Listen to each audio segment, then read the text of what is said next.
Olá, muito boa tarde. Em cada sexta-feira o programa Eclésia sugere uma análise aos textos da Bíblia, nomeadamente os que se escutam nas Eucaristias do domingo. É o que faremos nos próximos minutos, no diálogo com a irmã Luísa Almendra, professora de Sagrada Escritura da Universidade Católica Portuguesa, e o padre Vítor Gonçalves, pároco em Lisboa. Muito boa tarde e obrigado por estarem neste programa.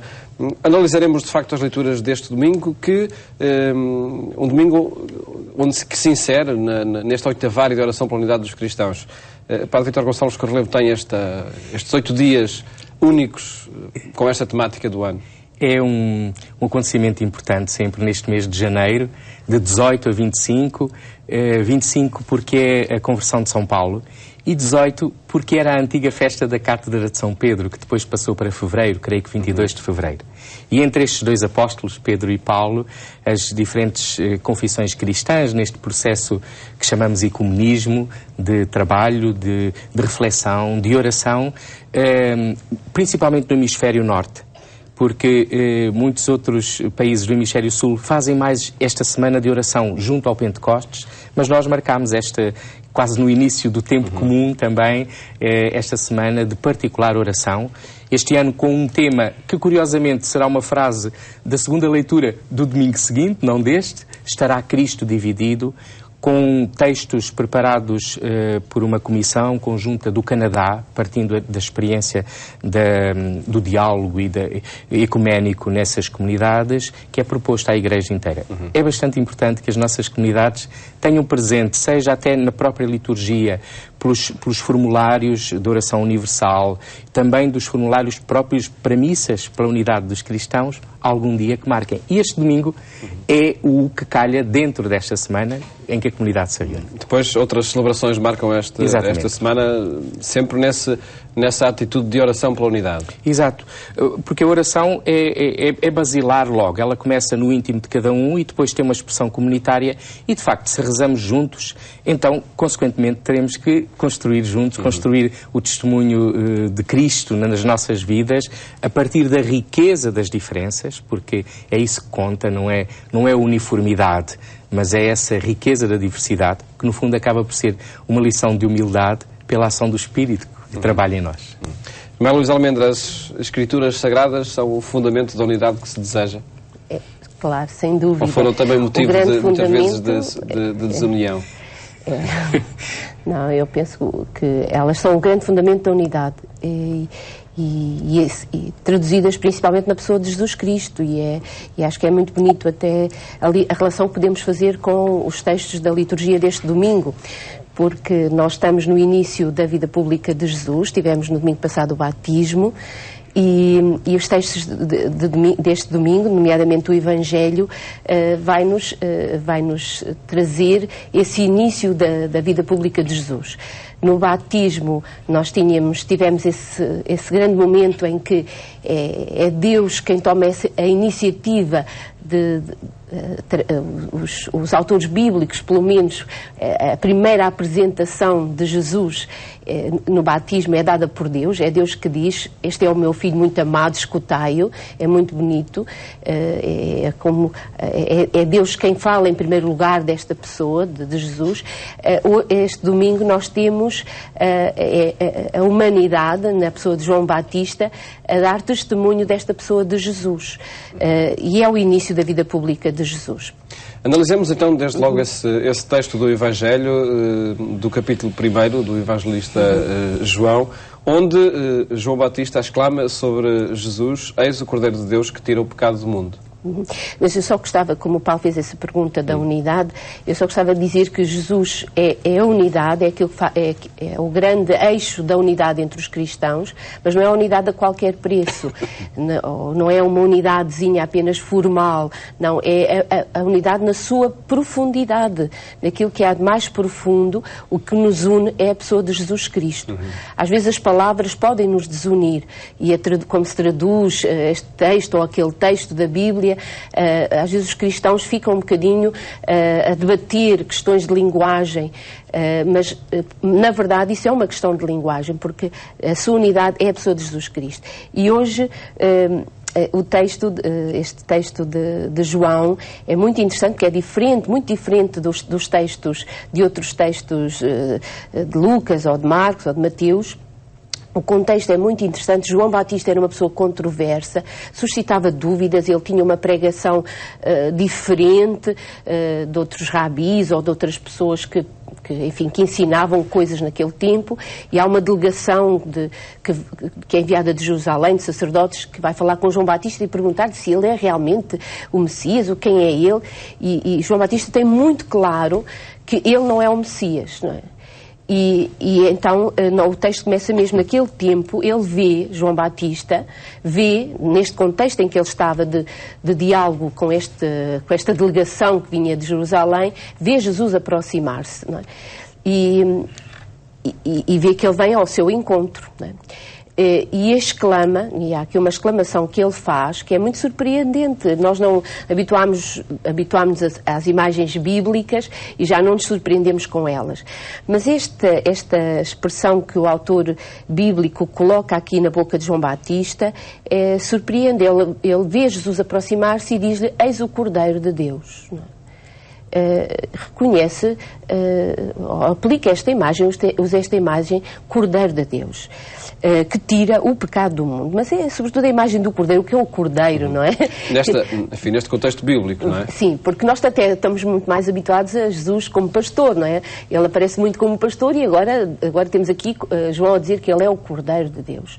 E o Cordeiro, nós temos, enfim, perceber esta imagem também ligada um pouco, João Batista tem consigo toda esta a tradição do Antigo Testamento, e o Cordeiro é usado no Cordeiro Pascal, que é o sangue do Cordeiro Pascal, tinha toda a simbologia que as portas foram, matava-se o Cordeiro e era escolhido um Cordeiro perfeito, há toda essa simbologia, e o sangue do Cordeiro que foi colocado nas portas evitava que o povo de Israel fosse atingido pelo mal. Portanto, temos essa imagem do Cordeiro. O Cordeiro também tem toda uma simbologia daquele que se aproveita tudo, é a lã, é a carne, é o sangue, tudo é um animal que se dá, é um animal do qual tudo é aproveitado e dá-se todo, não é? Para alimento, para proteção, não é? Portanto, há toda uma simbologia aqui que o autor bíblico está a usar e a aplicar a Jesus. Jesus vai ser aquele que vai dar ao mundo, oferecer às pessoas do seu tempo essa possibilidade de vencer o mal, não é? De não serem atingidas pelo mal. Através dele, a humanidade tem outra solução, não está destinada, não é, ao mal. Portanto, e nesse sentido que aqui se fala de pecado em singular, não é? E até o próprio verbo tira o pecado do mundo. Jesus este verbo em grego, airo, que não é expiar, ele não vem pagar nós somos pecadores e agora Jesus é que vem pagar o preço desse nosso pecado. Não, ele vem anular, tal qual como o sangue nas portas dos judeus não deixava que o mal, não é, que as pragas atingissem os judeus, também Jesus, não é esse Cordeiro que anula o mal, não é? Anula o grande pecado do mundo, o pecado do egoísmo, o do ódio. Ele vem ser no mundo essa alegria, essa presença de uma relação nova na humanidade. Antes de avançarmos no texto, perguntava ao padre Vítor Gonçalves que força continua a ter esta exclamação, o Cordeiro de Deus que tira o pecado do mundo. Ela é tão forte que a liturgia a coloca precisamente no momento em que antes da comunhão é apresentada a hóstia consagrada e o cálice, dizendo: eis o Cordeiro de Deus que tira o pecado do mundo. Tal e qual esta afirmação. Tal e qual. Portanto, todo este contexto de facto do Cordeiro Pascal e este gesto de João Batista, muitas vezes ele é apresentado até com a mão estendida, representado com a mão estendida, mostra algo muito importante aqui também neste texto, que eu creio que tem muito a ver com a própria missão da Igreja. É que João é um modelo para a Igreja porque ele não diz nada de si mesmo. A sua referência fundamental, que é importante, é Jesus Cristo. E vemos como ele se apaga, e ele próprio diz que é dever dele apagar-se. Havia alguém mais importante do que eu, que era maior do que eu, que passou à minha frente porque existia antes de mim. Tem muito a ver com o próprio prólogo de São João. Para São João, o importante não é o gesto do batismo, é o testemunho de João. Estamos a falar de dois Joões, né? O João Evangelista e o João Batista. E de facto, neste texto todo, há aqui algumas coisas curiosas. Por duas vezes ele diz, eu não o conhecia. Então, mas não o conhecia, que estranho. Então, ainda mais, fala-nos a tradição dele ser primo e tudo, não conhecia. Ele foi o que deu o salto de alegria na barriga da sua mãe, de Isabel, quando se aproximou Nossa Senhora. É que este conhecimento que ele fala é algo que é fundamentalmente dom de Deus, que é a passagem do conhecimento do Jesus homem para o Jesus Deus. E para o Jesus como realização e, no fundo, plenitude da revelação de Deus. Porque ele depois diz, eu não o conhecia, mas quem me chamou a batizar, disse-me, aquele que me chamou a batizar em água para preparar a sua vinda, disse sobre quem eu visse descer o Espírito. E encontramos aqui outra coisa fundamental. Outra coisa? Perdoem-me, minha querida biblista. Que é o Espírito Santo. No fundo, o Espírito que testemunha, também no relato do batismo, e aqui João, que nesta frase, de facto, que fica, vai ser a representação com que ele aparece mais vezes, com um estandarte, e a dizer, Agnus Dei, Cordeiro de Deus. Cordeiro, como dizia a irmã Luísa, de facto que explicita essa doação total de Deus por nós. Só possível a Deus e não apenas a um homem. Irmã, ainda deste texto, brevemente. É muito bonito, eu gostei muito que o Padre Vítor tivesse sublinhado esta frase na Eucaristia, é a frase exatamente tal qual como está aqui no texto, e que nos relembra este reconhecimento que João Batista tinha. João Batista, como qualquer outro dos homens do seu tempo, das homens e das mulheres do seu tempo, esperavam um Messias, tinham uma ideia do Messias, e por isso ele diz, eu não o conhecia, eu não tinha esta ideia de Messias, não é? Ele também precisou de fazer um caminho, há um caminho que João faz de compreender e de reconhecer a novidade que Jesus é, até mesmo como Messias. E ele mostra, o texto é muito rápido, não nos dá muitos detalhes, mas ele mostra esse reconhecimento quando ele distingue, eu batizo com água, mas ele batizará no Espírito Santo. João reconhece que o seu batismo é um batismo de purificação, de apelo, não é? Mas o batismo de Jesus é um batismo diferente, é um batismo de planificação. Ele enche-nos de uma vida nova e de uma existência nova a nível interior, não é uma lavagem exterior, não é? É de um sentido de vida diferente, não é? E então João reconhece essa sua diferença de Jesus como Messias, não é? Há uma plenitude de Deus em Jesus que nos é conferida pelo batismo. E é muito interessante a imagem de ver descer do céu como eu vi o Espírito descer do céu como uma pomba. Eu achei muito curioso e tenho muito gosto em explicar, não é meu, isto foi uma leitura que eu ouvi, que a pomba, não é? Esta imagem da pomba, que as pombas são uma ave que sai do seu ninho, mas volta sempre ao seu ninho, não é? Então o espírito ao descer do céu e repousar sobre Jesus, é como que volta a casa, não é?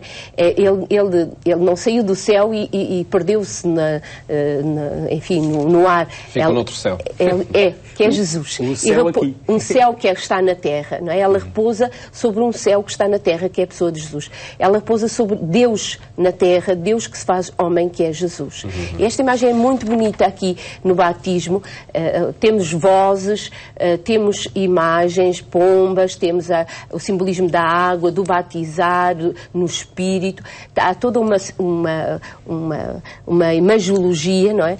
Que pretende ajudar-nos e dizer coisas que às vezes são difíceis de compreender, mas que tem para o autor bíblico e tinha para os primeiros ouvintes muito significado. E que é preciso, sem dúvida nenhuma, compreender essas imagens. Tudo isto está anunciado no Antigo Testamento, nomeadamente nesta primeira leitura que que se escuta neste domingo é do livro de Isaías, no capítulo 49, e de facto há um anúncio do que será depois a pessoa de Jesus. Sim, há aqui uma compreensão que o servo, isto é um testemunho, não é? Nós vamos ouvir na primeira leitura o servo que dá testemunho da percepção que ele tem. Ele diz, disse-me o Senhor, não é? Disse-me o Senhor. Estamos num texto, numa parte do livro de Isaías, que há chamados vários cantos do servo, e este, do capítulo 49, ele diz, ele teve esta compreensão, tu és... O Senhor disse-me, tu és o meu servo, não é? E servo aqui não é o meu escravo, não é no sentido da escravidão, mas é aquele que se abre a um plano de Deus, não é? Tu és o meu servo, porque manifestarei a minha glória, não é? E diz, e isto é uma escolha de Deus, portanto, eu sou uma escolha de Deus, eu sou uma escolha de Deus, eu não sou um voluntário, não é? O servo não é um voluntário, não é alguém que se ofereceu a Deus para fazer um trabalho e realizar uma missão, não, é uma escolha de Deus. E a força desta leitura e também da segunda leitura é sublinhar isto, que Jesus também, que nós vamos depois perceber isto no Evangelho, são uma escolha de Deus, há uma iniciativa de Deus à história que se manifesta neste servo e que se manifestará também na pessoa de Jesus e na pessoa dos cristãos, como dirá Paulo aos Coríntios. E ele diz, ele me formou desde o seio materno para fazer de mim seu servo e com uma missão, não foi apenas para a missão que é de reconduzir Jacó e reunir Israel junto dele, não é? E ele disse-me, não basta que sejas meu servo para restaurares, e vou fazer de ti luz das nações. Não é? E é muito interessante que Israel estava no momento em que este canto se situa historicamente, é um momento de exílio, é um momento de tristeza, é um momento de escuridão, e daqui o anúncio ser a luz. Não é? Este servo será luz das nações. E luz para que a salvação chegue até aos confins da terra. E daí também essa ligação depois ao texto do Evangelho e à própria figura de Jesus. Padre Vítor Gonçalves, o seu comentário a esta primeira leitura? Eu gostava de ligar a primeira e a segunda. E o nosso tempo já o exige também.